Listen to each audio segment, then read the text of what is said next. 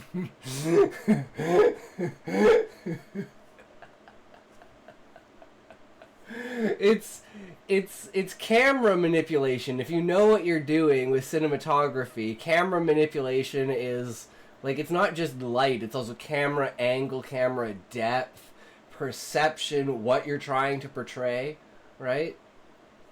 Like for me, like sitting back here versus me being like this versus me like putting my head forward, like they're all just like different positions using the camera's perspective to amplify the effect in order to distort reality beyond perceived like comprehension, entering uncanny valley.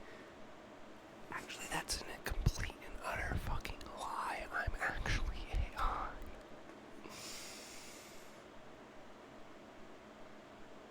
Make boobas for fuck's sakes.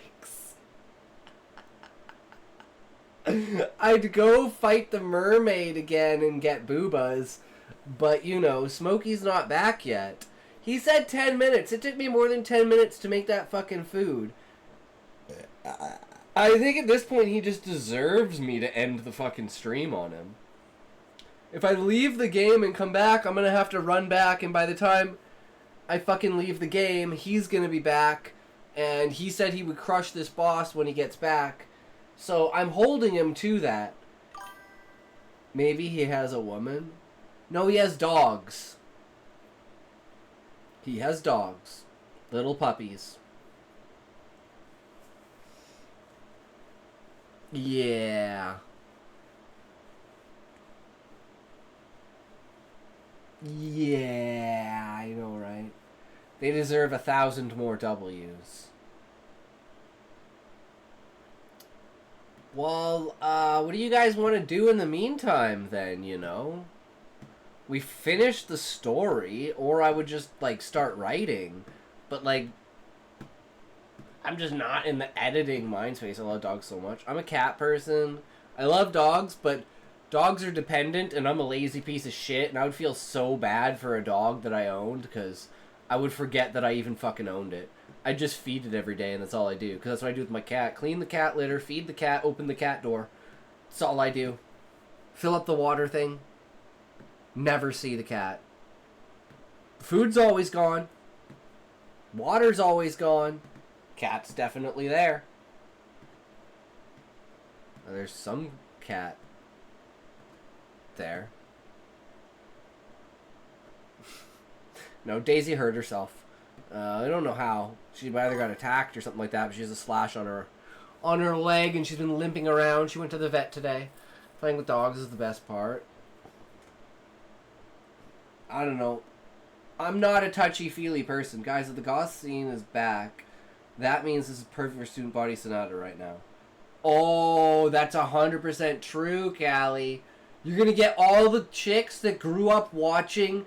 Dude, this is what I said, Callie. You're going to get all the chicks that grew up watching Nightmare Before Christmas, and they're going to immediately realize that Stella is Sally and Gawain is Jack. It's way too close of a thing for it not to be a thing. Gawain's a fucking skeleton, and Stella is like an undead with her arm falling off. That is the exact scene where like Sally and Jack meet for the first time in the movie. Like it's the first scene with them both in the movie. Yeah, where the fuck is Smokey? What is this? Ads are your god, obey all the ads.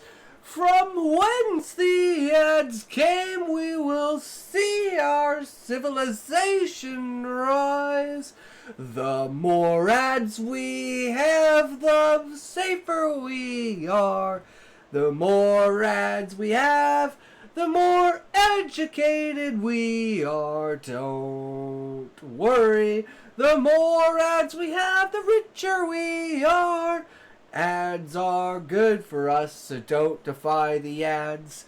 When you see an ad, go out there and by. If you're not a squabbler or you want to die, who knows what you said? No one really cares. It's okay, you're gonna die. I mean, what did you mean?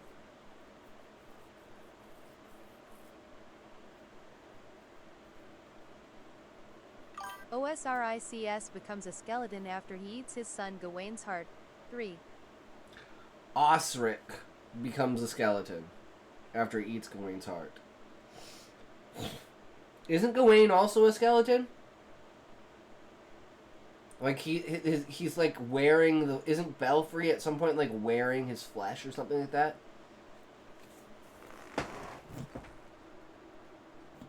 Maybe I lost the plot, Callie.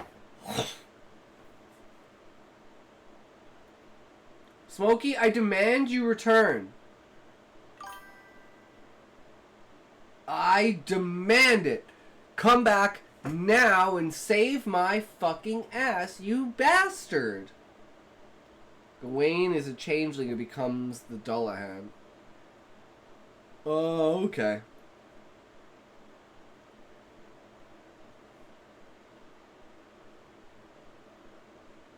Serious question. How do people find partners nowadays? Blessed, I do not know. You have to meet people in real life, Blessed. You just keep meeting people and keep meeting people and keep meeting people, and eventually you're going to find someone. You just have to put yourself out there, and you have to be out there. And you got to be doing stuff. Smokey, where the fuck are you, dude? This is bullshit. You leave me here dead for how long? It's been like 20 minutes. I made food, I ate, and now we're all chilling. I feel like this is... I'm bringing sexy back. I'm bringing sexy back. Bringing sexy back.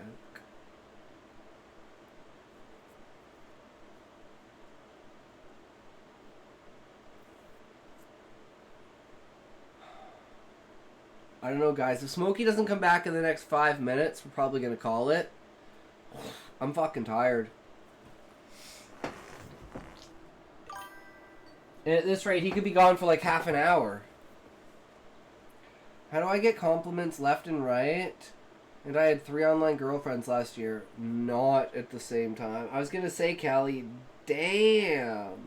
Was it because they had BPD? You were actually only dating one of them, but she had, 3 in her? You know what I mean?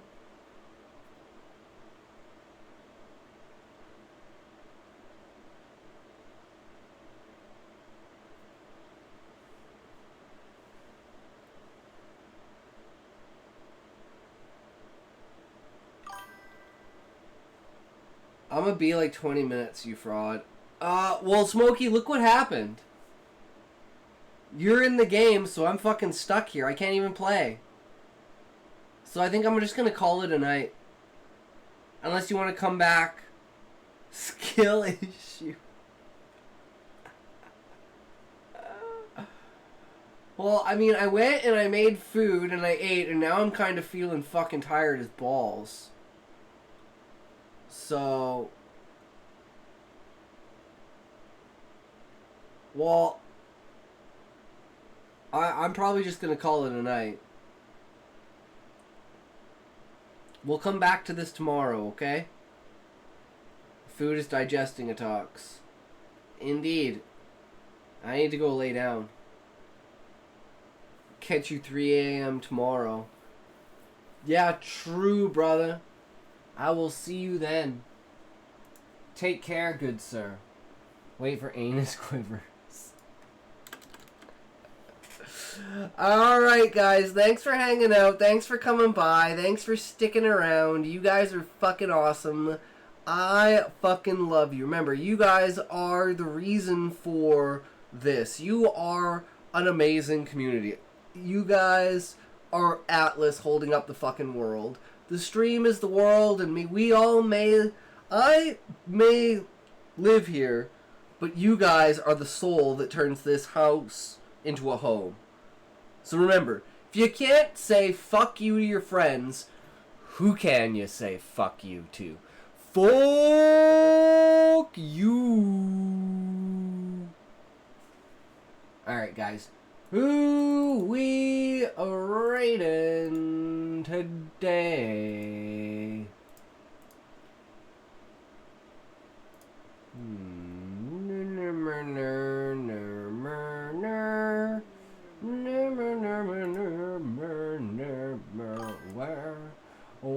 Where further her per were barder fur. I'll carry you on my dead eye, no problem. Alright, sounds like a good time, Smokey. Sounds like a good time. Hey shit, I have 5 Smokey, I have five people on Kick. I have 5 people on Kick, guys! Holy shit, host channel. Is Essentia on? Fuck. Well,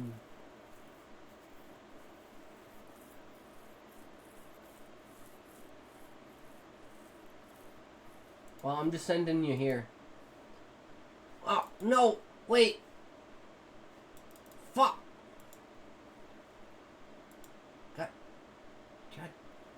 God damn it.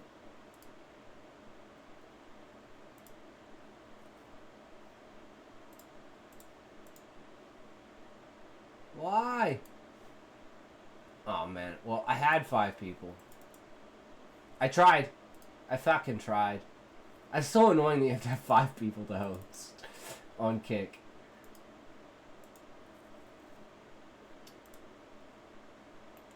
Okay, let's see here.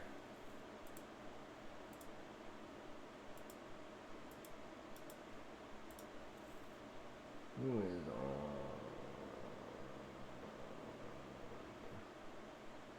Chiquita Mushroom! Yes. Perfect. It's perfect, guys. Chiquita's been in here before.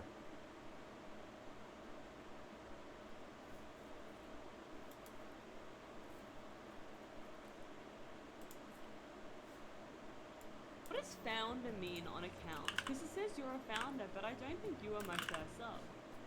Or I think you might have taken over Jacko's position, Cryptoid. Look at you go. Oh my gosh! Intoxication! Scotty, how are you doing? Thank you so much for the raid, I appreciate it. How have you been, man? How have you been? There's like 10 founder badges. There honestly could be, I have no clue. I don't keep up